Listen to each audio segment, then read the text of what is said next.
Hey guys, welcome to the 12th season of Ace of Spades, and I guess this is technically the second season of Aces Wild. I'm glad to be back though. Got a nice new graphics package for you guys, calling back some of my favorite memories from Tecmo Super Bowl. And because of that long intro there, we're going to try to keep this episode pretty short and build up in the future. You may not see one every week. We're going to do it as we can.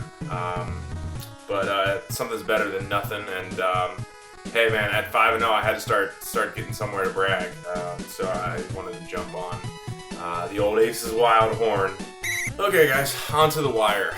I'm going to go over a couple of the best pickups thus far. We're entering week 6, by the way. So it's kind of just, I'm going to give my top 3 pickups of the year. All right, at number 3, I have CC's pickup of Alan Hearns. He is actually the 12th scoring receiver in the league, 72 points. CC got him for $12. Quite smart. We'll see if that continues. He's definitely kind of carved out that role for himself there in Jacksonville, when a lot of people thought Marquise Lee would be that guy. But Julius Thomas will be back, and I mean, it's still Jacksonville, so we'll see what happens there, but it's looking like a great pickup so far. Number 2, Dion Lewis. Pimpus spent $0 very early in the season, snagged him as a free agent. He's now RB6 in the league, and he has 69 points, and that's with a bye. So he is putting up, I think it's 14, 15 points minimum every week. So that's a great pickup off the waiver wire, especially in a league where it's hard. You can see some rosters don't have 2 starting caliber RBs. And at number 1 for the wire, I have, get ready for it, old man James Jones, 78 points, wide receiver 6. Dave Warner got him for $0. Nobody wanted James Jones. Dave Warner said, "I'll take a chance on this fella. I'll take a chance on him," and he did. And he's paying dividends. There's really no reason to think that's going to change. That offense is high flying. It's clear that A-Rod's comfortable with James Jones, especially in the red zone. And Jones is physical and kind of just like, since they have that connection, it just kind of works. So nice scoop by Dave, and hopefully he continues to get some points out of him because he's going to need them. Everyone's favorite time of the year. Some of these won't be too surprising, but everyone likes to hear their name up there. See a little snippet or two of what the league is talking about in terms of your team. So let's dive right in.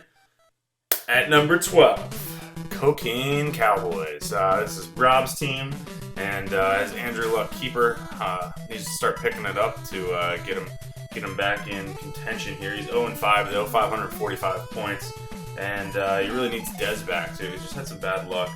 He's got Gurley starting to pick up steam, so that's a little hopeful. He's got room to grow, but again, 0-5. Easily our last choice. At number 11, we have squeeze another one out, Mr. Chris Campbell. And his team's had a lot of success in the past, but this year he's 2-3 with 540 points, which is actually the lowest in the league. He's led by Flacco, Tannehill, and Mariota. So that's solid, but unspectacular. Maybe Mariota could turn it up a little bit. Julio's hurt right now, so that hurts. I'm not sure exactly, looking at his roster, what he is squeezing out, because I have a few other ideas. At number 10, we have Free Marty B, Connor McPeak, and the young gun of the league, playing Kaepernick, Cousins, and needs Romo back, and I don't know. Doesn't really even look like Le'Veon can save the rest of this lineup. Doug Martin's had a few big weeks, but I don't know. I want to move on immediately. Number 9, Wookie of the Year, Tim, 1-4, 601 points. He's solid, but he's got a lot of guys that look like they were top 15 running backs, and they're just simply not. Frank Gore, C.J. Anderson, Justin Forsett, Jonathan Stewart, Lamar Miller. I mean, those guys are all guys that you're thinking are going to be putting together a solid year. And with Ryan and Bridgewater and surprise of the year, Tyrod Taylor, you would think this team would be doing better than it is. But it's 1-4, 601 points, good enough for number 9 on our list. At number 8, we've got Dave Warner, the other guy. Phillip Rivers, Matt Stafford got benched. I don't know. His team's solid but unspectacular, I'd say. James Jones, Demaryius Thomas, Alfred Morris, Martellus Bennett, Brandon Marshall, Charles Clay. Like, these are guys that you want on your team. I mean, maybe you need some help at running back, but yeah, I don't know. Just not doing a whole lot. It's 2-3, 618 points. Certainly could still make a push, but right now it's good enough for number 8. At number 7, we have Richie McPeak, Deadwood. This might be, I'd have to go back and look, this might be the highest he's ever been in Aces Wild history, power rankings. So good on him. He's getting Gates back. He had a 2-touchdown week last week. He's got Lynch coming back. Hopefully he gets the full usage of Antonio Brown when Mike Vick's not screwing up on the field. And he can still make a push. There's some solid foundation here. Fitzpatrick's a wild man, and Breeze is kind of you don't know what you're gonna get, but there's some pieces here that are workable. It's 3-2, so that's always better than being 2-3, I guess. And he's 620 points. Number 6, Paul Sinquena, Fast Fingers Paulie. I like his little icon here. Got the Bengal finger, and like the Bengals, he is having a good start. Bengals are 5-0. He's 4-1 with 646 points. I will have to say that this team might be lucky to be 4-1 when I look at it. Certainly, he lost Jamal Charles, and so that hurts. But again, was he asleep at the wheel? No pickup there, and he just looks like he's planning on trotting out the 2 Bengals running backs, which isn't the worst move ever. But just seems like it would have been an easy pickup for him to go after Charkandrick West, or I don't know, make a trade or something. It just seems like if you're 4-1, you got to make that push into the winner's circle here, and I don't know. I see below average QBs. I see below average wide receivers. I see running back now hurting. So I don't know. Again, I think he's lucky to be 4-1, and that's why I have him at number 6. But hey, Paul, prove me wrong, buddy. Prove me wrong. At number 5 might also be highest position ever in an Aces Wild power ranking. Tyler, yo Adrian, I did it. 2-3, 674 points. And I don't know. I think he's got a good stable of QBs. He's got 2 top 10 running backs. That always helps.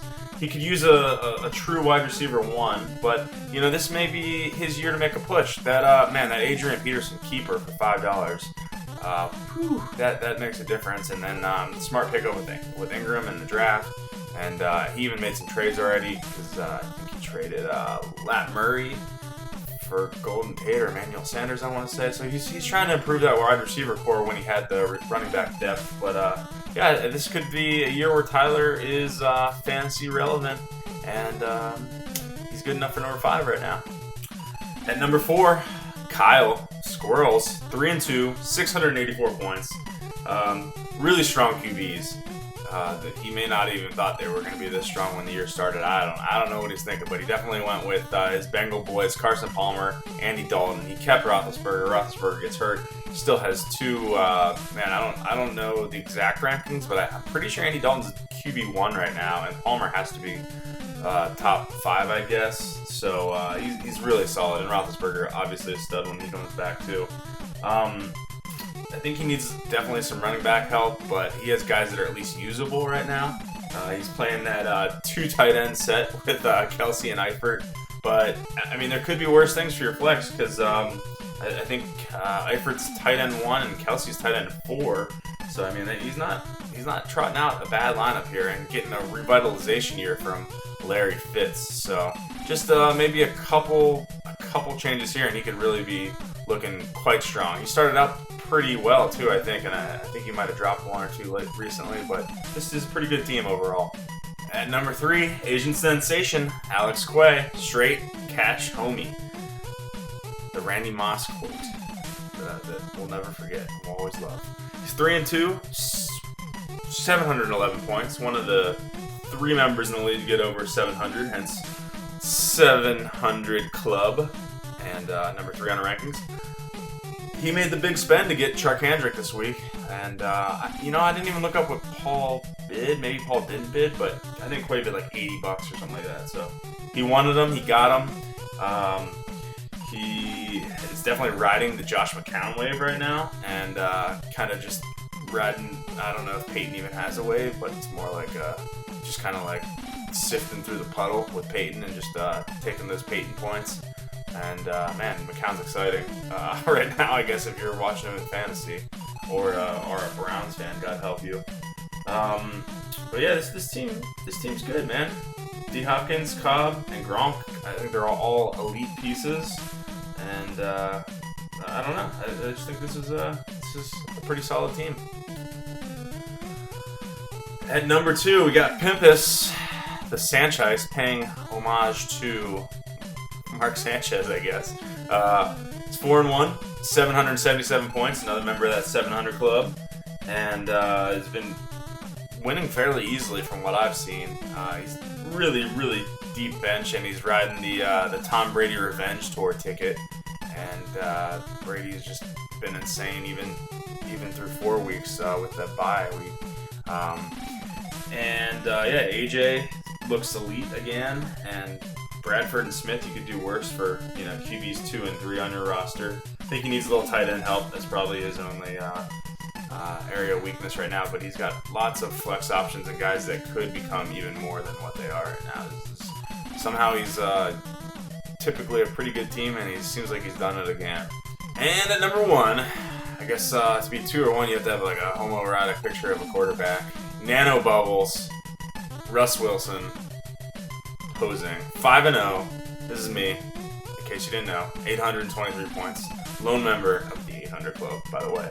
And just a lot of things to like here, not gonna lie. I have 2 of the top 3 RBs in the league, and a real pleasant surprise with Devonta Freeman. And Forte just chugging along as always. I actually spent pretty big on receivers and aren't getting the return I thought I would out of Evans, Cooks, but Allen's having a nice year, Keenan Allen, and spent big on A-Rod. He's still A-Rod. I think we have even bigger things to come. And Russ Wilson, probably, hopefully, bigger things to come. Hasn't looked too encouraging yet, but you know, solid stack of QBs there. Still looking for a QB3 at some point and trying to build up the depth. I think that might be my problem. It's just bottom of the roster concerns. But as far as what we've been starting, it's really been working out so far. Undefeated. I'll take number 1 spot this week on the power rankings. Just drinking my coffee here. Guess who's number 1 in the power rankings? The most valued person. Anyway, let's move on.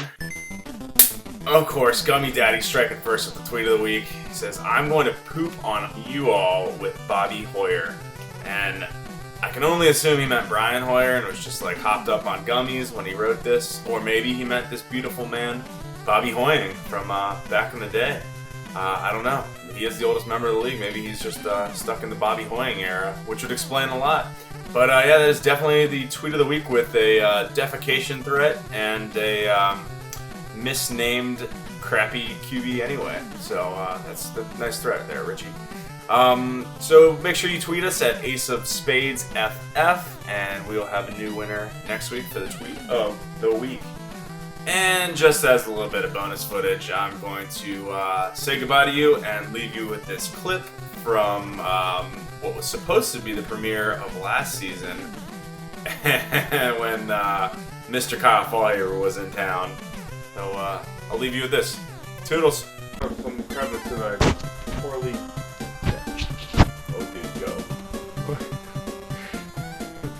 It's SWAT, Season 2. Oh yeah. Time now, motherfuckers. I think I cut my tongue. Did you? No, I think I'm alright.